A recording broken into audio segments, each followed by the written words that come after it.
I'm in a different location. So it's Sara, the Canine Family Planner. This is the 5th episode of the Sara's Weekend Weekly Summary. Hopefully you're finding them of use. If not, tough. No, I'm joking. If not, then let me know what you do want to see, because I'm not psychic, basically. But I'm just going to give you a breakdown of what's been going on in my world, and obviously my clients that I see as well, and then feel free to ask any questions. Hello, hi David. Hope you're good, hope you're well. Right, so today, this week in PUP I have scanned. It's been fairly quiet on the scheme of things, but to be honest, Christmas and summer holidays are always quite quiet times because they're quite family focused times. So not only do people want puppies less at that time of year, breeders are breeding less at that time of year because generally they've got their own lives to be getting on with as well. And we all know that a puppy for Christmas is always a bad thing, so we shouldn't really fuel that fire anyway. But what I have scanned in PUP, a few, from what I can remember, a few cockers are scanned in PUP, litters of 8s and litters of 5s, and a Chihuahua that I've scanned in PUP was 6, and it's a proper Diddy Chihuahua as well. So it'd be interesting, and hopefully she delivers those all fine. She previously had a litter of 4, no problem, so I hope that all goes smoothly. I had a miss on a Shih Tzu cross, which I'm going to come on to. But I just had some feedback on some blood. So interestingly enough, I wouldn't want to call them a competitor because they don't do all the stuff that I do, but somebody that offers progesterone blood testing.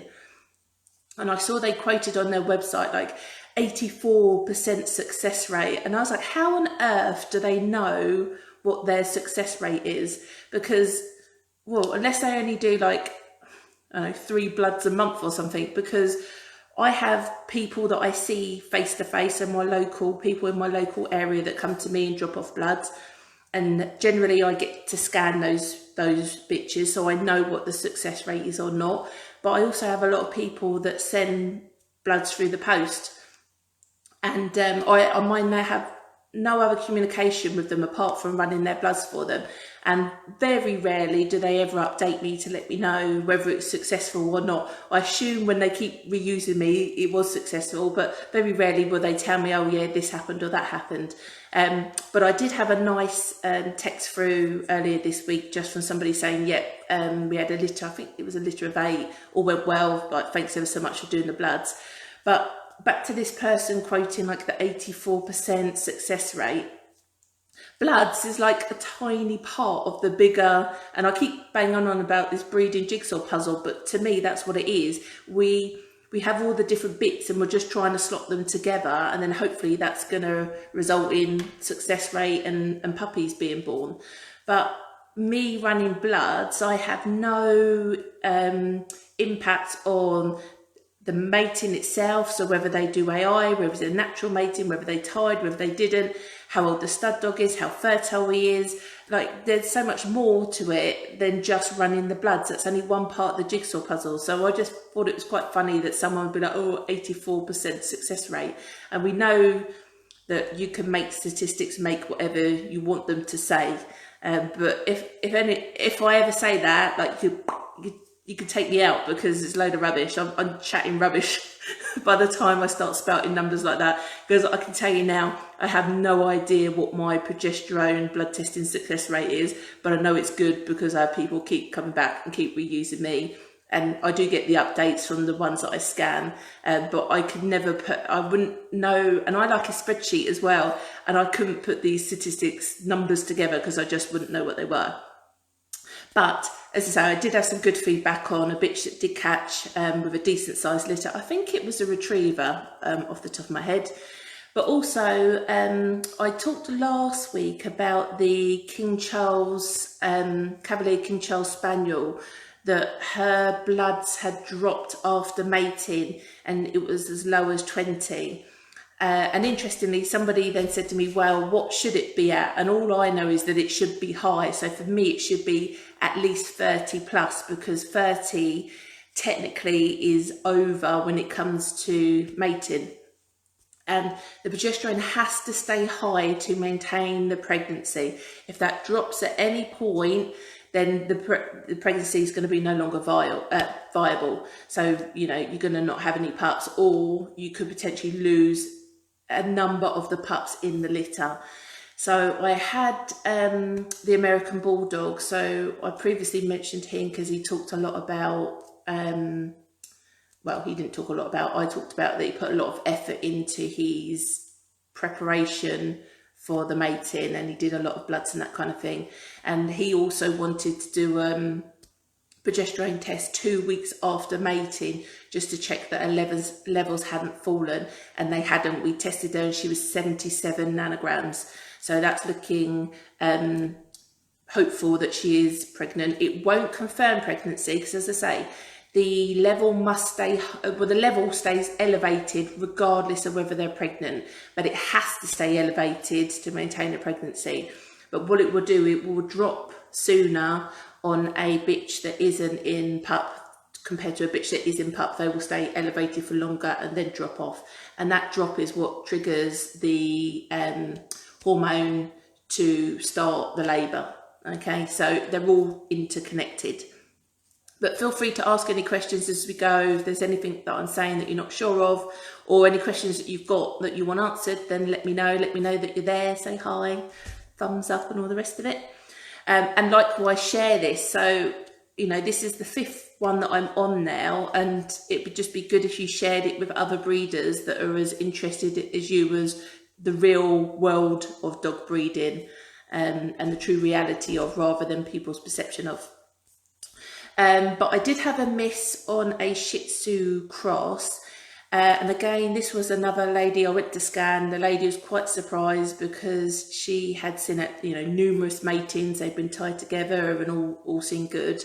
And the bitch did look quite chunky when I scanned her. She wasn't in pup, so I'm assuming that she's having a slight phantom. But when I asked her, well, how old is your stud dog? What's the history? She said, oh, he's 9 months old. And I said, well, that's probably the issue then. So it was a mate and her own dog to her own bitch. So, you know, they just let them get on with it, basically. But 9 months old is quite a big ask for a male to be cooking on gas. Some breeds, it is possible, but the smaller lapdog toy breeds, I think less likely, to be honest. So I said, I wouldn't be surprised if in 6 months' time, because then he's going to be, what's he going to be, nearly a year and a half, he'll probably be cooking on gas and then the mate again, and she'll get in pup. So I said, to me, it probably was him that was the problem rather than her. I also have had a minor, well, not dilemma, but one of mine is in season, and I thought she might be having a silent season. So she's a little bit puffy, but haven't seen any blood. Her demeanour's been a little bit different, but she is brat dusty. She's a pain anyway. But I thought she might be coming into season, so I did bloods on her, and she was really low. It's only like 1.04. So I thought I'll retest her again in 4 days, because I might have just called her really early. Equally, she's gone down, though you can have a 20% variation. So when you ever get bloods, if they are slightly different, I wouldn't be freaking out. It's just natural variation anyway. But she was under 1 this time, so I'm going to retest her again in 4 days and just see what she's doing. I wasn't actually planning on breeding her, but I thought if she is prone to silent seasons, then I need to know what her pattern is, or rate ovulation pattern, whether she's a late one, an early one, or what she's doing. So I thought, well, it's good for me to find that out now in advance of when I do actually want to mate her. So I will do more tests on her, but at the moment she's just sitting really low. So we'll see what she does. But there are bitches that have split season, so they season, looks like it's normal, they stop, and then a couple of weeks they come back in and they have a season where they do then ovulate. They won't ovulate on the first half. And then you do have dogs that have silent or blind seasons, where you've just got to be on it to know they don't bleed. Sometimes they get a bit puffy, and people generally go by their demeanour and how they change that way. So fortunately, I've never had one of those, but known Brat Dusty, she's going to be my first because she's awkward in any other way. So it figures that of all of them, it would be her. I also was asked to do a missmate flush. I don't even know technically what that's called.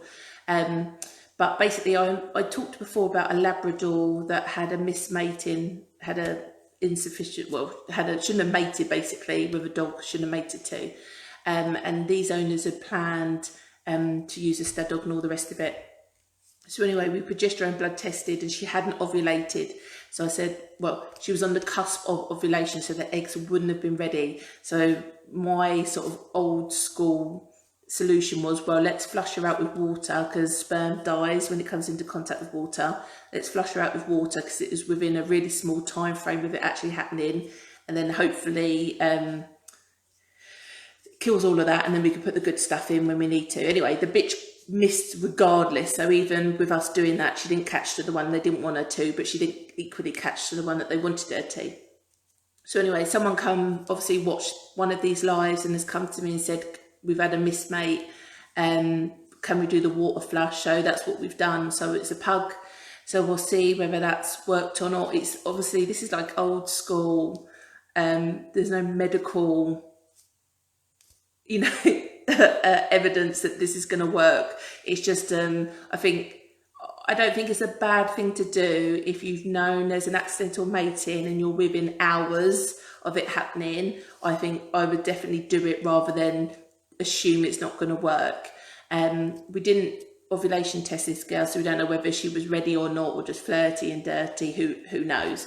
But we've done it, and I'll let you know whether, hopefully she's got no pups. She's quite a young bitch, I think, so they definitely don't want. Someone did say to me, oh, well, what about the missmate jab? Well, equally, that doesn't always work either. So it's one of those, and I don't know, putting a lot of chemicals in, does that impact what would be born or not, or that bitch's cycle and stuff going forward? So I don't know, maybe water's a less aggressive way of dealing with it. And obviously not everyone does AIs and stuff like that, so it's not something a vet would ever recommend to you or even think about doing themselves, because they're not repro vets, they don't really do that kind of stuff. But I don't know, if I had it happen to me, I would definitely do it. So I'm not saying it's medically proven to be the best thing to do, but I always think it's an option, isn't it? It's something to consider. It's one other thing that you could think about. But yeah, so that's about it. So I've pretty much yabbited on for over 15 minutes, which is enough for anybody. So as I said, just please like and share these videos afterwards, even once I'm done chatting what I am, because there's other breeders, as I say, they're slowly finding me and I'm just sharing basically, and just trying to share what I know with other people and what other people are coming up against, because you never know when you might be in that situation.